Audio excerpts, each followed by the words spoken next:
Habang naghihintay sa susunod na hakbang na gagawin ni Sarah, ay nagmamasid siya sa kanyang paligid. Bawat eksena na maaaring mangyari ina-anticipate na niya. Bata pa lamang busog na siya sa mga trainings, kaya alam niyang sa mga ganitong pagkakataon, kailangan niyang mapanatiling listo ang kanyang utak at mabilis ang kanyang mga reflexes. Lahat ng mga posible mangyari planado na niya kung anong kanyang dapat gawin. Ang inaalala lang talaga niya si Savannah. Alam niyang napakatigas ng ulo nito. Hindi niya alam kung magagawa nitong makontrol ang emosyon. Mas lalong hindi niya alam kung makikinig ito kay Janice. Huwag ka mag-alala, kaya kong sarili ko. Pagbibigay assurance ni Savannah kay Janice habang nasa daan sila patungo sa kinaroroonan ni Lucas. Please, huwag mo na akong samahan papunta sa kanya. Kabilin-bilinan ni Sarah na hindi ako magsasama ng kahit sino. I know, sagot ni Janice sa kanya. Pero hindi kita pwedeng pabayaang mag-isa doon. Tinawagan ko na mga kasamahan at kaibigan ko para sa operasyon na to. Nagtawag ka pa ng ibang grupo? Gaya nga ng sabi ko sa'yo. Matagal ko nang iniwan ang pagiging mafia, kaya humingi ko ng tulong sa iba pang mafia boss para dito. Wala kang ibang gagawin kundi ang makinig sa sasabihin ko. Nitong binigay ang isang earplug na waring invisible. Isuot mo lang ito sa tenga mo. Huwag na huwag mo itong tatanggalin. Ito makakatulong sa atin para hindi maputol ang communications natin sa isa't isa, okay? Hindi ba mas safe kung huwag na lang kayo makialam? Aniya rito. Baka mapahamak si Lucas kapag... Savannah, sa palagay mo ba bubuhayin ka ng babaeng yun? Singhal nito sa kanya. For sure planado na ng babaeng yun kung paano kanya papatayin. Kaya nga ako ang kinontak ni Lucas para makausap ka. Hindi man siya magsalita, alam kong humihingi siya sa akin ng tulong. At hindi ko papayagan na may mangyari sa inyo sa lungga ng babaeng yun. Giit ni Jenny sa kanya. Hindi pwedeng isa lang sa inyo ang ligtas. Kailangan dalawa kayong mailigtas. Hindi mahalaga sa akin kung mamatay ako. Ang mahalaga mailigtas si Lucas, okay? Aniya kay Janice. At sa palagay mo hindi ka mamatay ng kaibigan ko kapag may nangyaring masama sa'yo, ha? Sabi ni Janice sa kanya. Hindi na siya nakapagtalo pa. Huminga siya ng malalim saka bumaba ng sasakyan. Isinuot niya ang earplug na binigay nito sa kanya. Wala siyang takot na nararamdaman habang binabaybay ang street na binigay sa kanya ni Sarah. Mula doon sumakay siya ng tricycle at nagpatid sa address na binigay nito sa kanya. Mahigit kalahating oras rin ang tinakbo ng tricycle. Bago siya nakarating sa isang bungalow type na bahay. Bago pa niya marating ang loob, sinalubong na siya ng 4 na lalaki sa daan. Hinawakan ng 2 lalaki ang braso niya. Habang ang isang lalaki, tinutok ang Armalite sa likuran niya. Ang isa naman palingaling nga sa kapaligiran. Handang iputok ang hawak na Armalite sakaling may makita itong kasama niya. Ang totoo, hindi naman siya natatakot para sa kanyang buhay. Ang gusto lang niya matiyak ang kaligtasan ni Lucas. Mahal na mahal niya ito. Hindi talaga niya kakayanin kapag ito ang nawala sa kanya. Natigilan siya sa may pinto ng mabungaran ng kanyang kinalakhang magulang. Mama? Papa? Hindi makapaniwalang sabi niya. Buhay kayo? Parang maiiyak na sabi niya sa mga ito. Biglang lumabas mula sa kwarto si Sarah. Yes, buhay na buhay sila. Dumilim ang mukha niya. Subukan mo saktan sila. Mananagot ka sa akin. Banta niya sa babae. Ang lakas ng tawa ni Sarah. Talaga nga palang tanga ka. Kumunot ang noo niya. Bakit ko naman sila sasaktan? They are my biological parents. Tumatawang sabi ni Sarah sa kanya. Natawa rin ang 2 matanda sa kanya. Kumunot ang noo niya. Naguguluhan siya sa nangyayaring to. Anong ibig mong sabihin? Tanong niya. Pinaglipat niya ang tingin sa mga ito. Gaya nga ng sabi ko, mga magulang ko sila. Wala ka bang napapansing similarity sa amin ni Mama? Sabi ni Sarah sa kanya. Napalunok siya. Ngayon lang nag-sink in sa kanya kung bakit pamilyar ang mukha nilang dalawa tuwing humaharap siya sa salamin. Parang pinatandang Sarah ang kanyang mama. Magkasabwat kayo? Halos paanas lamang na tanong niya. Hindi siya makapaniwala. Sa loob ng mahabang panahon, nagawang itago ng kanyang mga kinikilalang magulang ang tunay na kulay ng mga ito. Pero bakit? Dahil gusto namin makuha ang lahat ng iniwang kayamanan sa iyo ng ama mo. Ang kanyang papang sumagot sa kanya. Kayamanan? Matagal rin panahon naming hinintay ang tamang pagkakataon, Savannah. Anang kanyang mama. Kahit sukan-suka na kami sa pagmumukha mo, tinitiis lang namin. Literal ako nasusuka sa dati mong pagmumukha. Dismayadong sabi nito sa kanya. Para siyang sinasaksak ng napakatalas na punya. Ramdam niyang pangingilid ng luha. Nasasaktan siya dahil totoong lahat ng pagmamahal na pinakita niya sa mga ito. Hindi ka ba nagtataka kung bakit halos suhulan na namin si Leon para lang papakasalan ka? Lahat ng iyon nakaplano.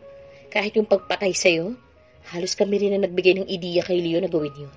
Sinadya naming iparating sa kanya na siyang magiging tagapagmana ng kumpanya sa oras na mawala ka. Sunod-sunod nang pumatak ang kanyang mga luha. Parang hindi niya mapaniwala ang magagawa ito ng mga umampun sa kanya. Napakagaling naman palang umarte ng mga ito para mapapaniwala siya ng ganun katagal. O talaga lang bulag siya pagdating sa pagmamahal, kaya hindi niya napapansin ang mga senyales. Nanginginig ang kanyang buong katawan. Mga walang hiya kayo, sigaw niya sa mga ito. Humahagulhol siya sa labis na sakit na nararamdaman. Maya-maya bigla siyang natigilan. Bakit nga ba niya pag-aaksayahan ng luha mga walang kwentang nilalang na gaya ng mga ito? Mabilis niyang pinunasan ng kanyang mga luha na maisip si Lucas. Nasaan si Lucas? Nagpapanik na tanong niya. Pakawalan niyo si Lucas. Wala akong pakialam sa kayaman ng mga sinasabi niyo. Pakawalan niyo si Lucas. Iyon lang ang mahalaga sa akin. Pakakawalan ko siya. Kapalit ng buhay mo. Dinig niyang sabi ni Sarah sa kanya. Hindi tayo pwedeng basta-basta na lang sumugod sa area. Isang pagkakamali lang, manganganib ang buhay nila. Babala ni Jenny sa mga kasamahan habang minomonitor ang naririnig na pag-uusap ng mga tao sa loob sa tulong ng earplug na pinasuot niya kay Savannah. Malapit lang sila sa vicinity. May mga tauhan siya naghihintay lang ng signal niya para pasukin ang kampo ng mga kalaban. Napapaligiran na rin nila ang kampo ng mga ito. Ngunit hanggang ngayon, di pa rin niya matansya kung ilan talaga ang mga tauhan doon ni Sarah. Alam niyang dumaan sa intensive training si Sarah kapag magaling ito pagdating sa ganitong operasyon. Kaya as much as possible, dapat silang maging maingat. Naiinis siya dahil wala siyang paraan kung paano makakausap si Lucas. Napatuwid siya ng tayo nang marinig muli ang boses ni Savannah. Lucas! Bakit kailangan niyo pa siyang itali at kulong dito sa kwarto na to? Dinig niyang sabi nito. Alam niya si Jan itong sabihin ni Savannah para ipaalam sa kanya kung saan sakto nakapwesto si Lucas. Pakawalan niyo na siya, please. Palayaan niyo na si Lucas kung gusto niyong pirmahan ko ang mga dokumento. Nakikiramdam lang siya. Sinenyasan niyang isang tauhan niya na umikot sa likuran ng area habang siya gumagapang na rin para mas makalapit sa lugar. Anumang oras papasukin na nila ang lugar. Kailangan lang niya masigurado ang kaligtasan ni na Savannah sa loob. Matamang tinititigan ni Lucas si Savannah. Gusto niyang sabihin dito na kaya niyang alagahan ng sarili niya, na huwag itong mag-alala sa kanya. Bagkus si sarili nito ang kailangan itong protektahan. Alam niyang hindi sila pababayaan ni Janice. Akmang tatakbo si Savannah patungo sa kanya, ngunit mabilis itong napigilan ni Sarah. Napaiwas siya ng tingin na makitang sinampigay ito ng dating asawa.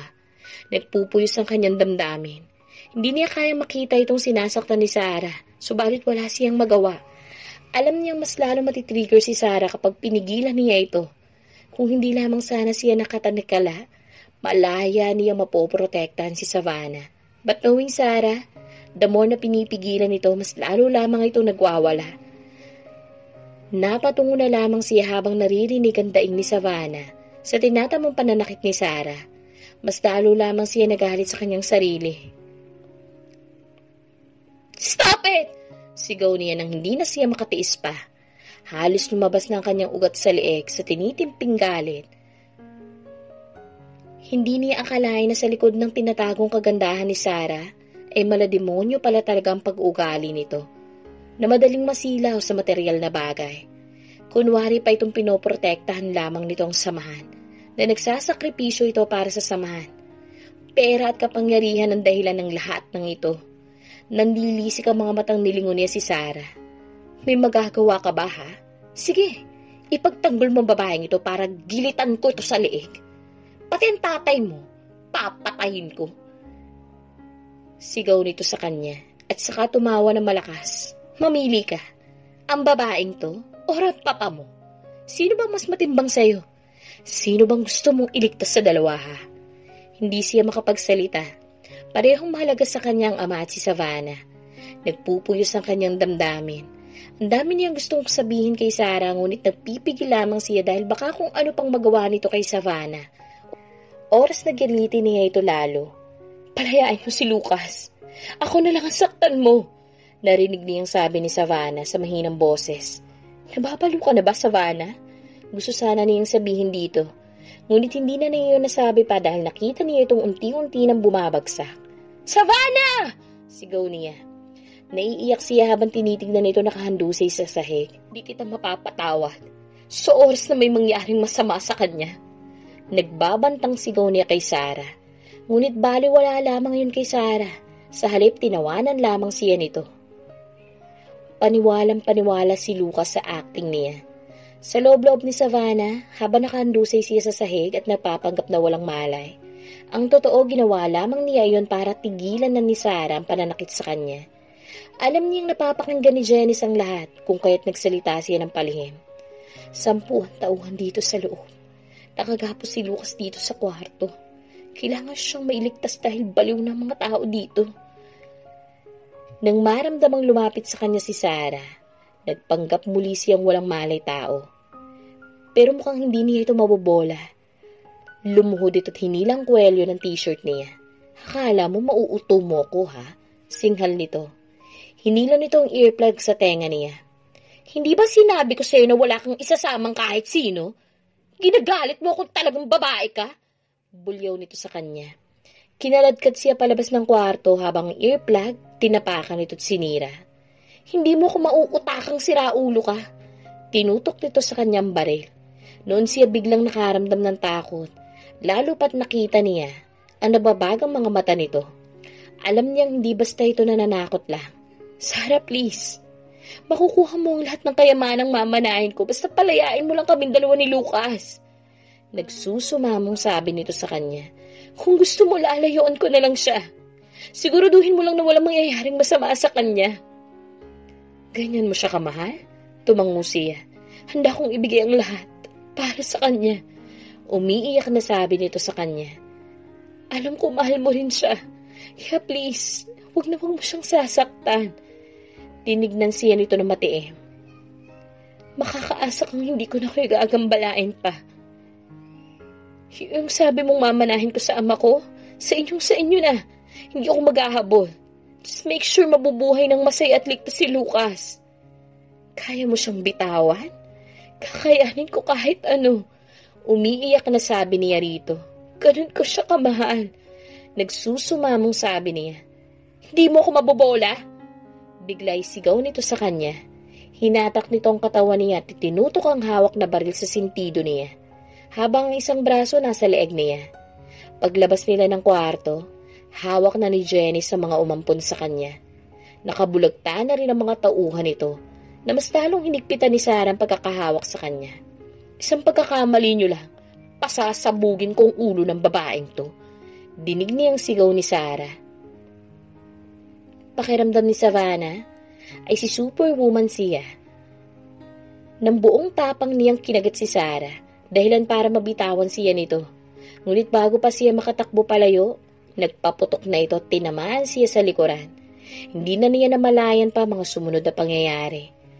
Ang tanging huling narinig niya ay ang malakas na sigaw ni Janice at ang sunod-sunod na pinakawalan nitong mga putok. Pakiramdam niya unti-unti nang humiwalay ang kaluluwa sa katawan niya. Wari may komosyon na naganap sa buong kapaligiran hanggang sa tuluyan na siyang nawala ng ulirat. Galit na pinaputokan ni Janice ang kamay ni Sarah. Nabitawan nito ang baril. Muli niya itong pinatamaan sa dibdib. Humandusay si Sarah, ngulit pilit pa ring inaabot ang nalaglag na baril. Mabilis niya yung nadampot. Sumigaw ang mga magulang nito. Akmang lalapitan ng mga itong babae, ngunit napigilan ito ng kanyang grupo. Tinakbo niya si Savannah at inutusan ng isa sa mga tauhan na tumawag ng helicopter para madala kaagad ito sa pinakamalapit na ospital. Mabilis niyang tinakbo ang kinaroroonan ni Lucas. Binarilan tanikala nito. What happened? Nag-aalalang tanong nito. Ngunit bago pa niya ito masagot, mabilis na ito nakatakbo palabas. Inabutan itong binubuhat ng kanyang mga tauhan. Ang dalawang magkamukhang babae. Si Savannah ang nilapitan ni Lucas. "Savannah!" Umiiyak na sabi niya rito. Mabilis siya naghanap ng alkohol at nilapatan nito ng first aid habang naghihintay sa pagdating ng helicopter. "He's safe. Nakuha na siya ng mga tauhan mo at nasa safe house na." Balita ni Janice kay Lucas. "Ligtas na ang father mo." "Salamat sa tulong niyo, pare," sabi niya sa kaibigan na siyang naging punong abala sa pagsasalba sa ama niya. Habang naging busy naman siya sa pagdadala kay Savannah sa ospital, ang kanyang mga tauhan naman, siyang naging bahala kay Sarah at sa mga magulang nito. Sa Sandesa Hospital rin dinala ang mga ito. Ngunit hanggang ngayon, hindi pa niya nasisilip ang mga ito since halos hindi na siya umalis sa tabi ni Savannah.